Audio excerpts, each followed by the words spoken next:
So, throughout the course of the Civil War, 620,000 men lost their lives. That's 2.5% of the population of the United States at that time. In today's numbers, 2.5% of the current population is somewhere like 8 million people. Fortunately enough for me, my great-great-great-grandfather, Adelbert Brown, was not one of these men. He survived. He made brave and risky decisions throughout the war that later improved his life and helped him to achieve his goals. His story has shown me the importance of taking risks in order to achieve my own.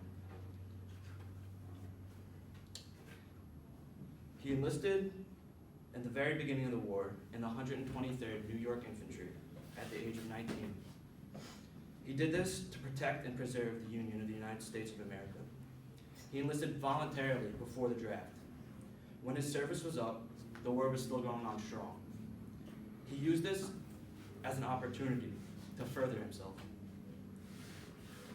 He took the place of other men in the draft, seeing as he had already fulfilled his commitment, and did this in exchange for money.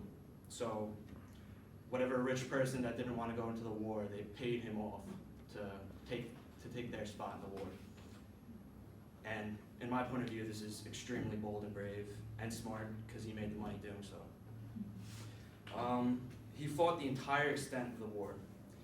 He fought from the very beginning, the first battle of Bull Run, from Sherman's March to the Sea, all the way to the bloodiest battle of the war, Gettysburg.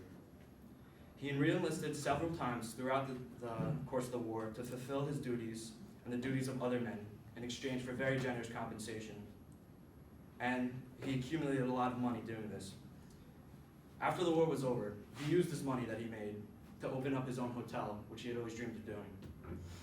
It was called the Eagle Bridge Hotel and was in Pittstown, New York.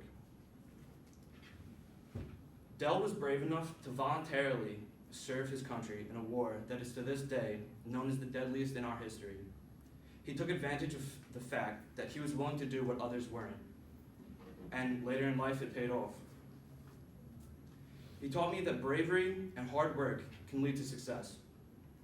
His business supported him and his family for the rest of his life, and he had a very good one after that.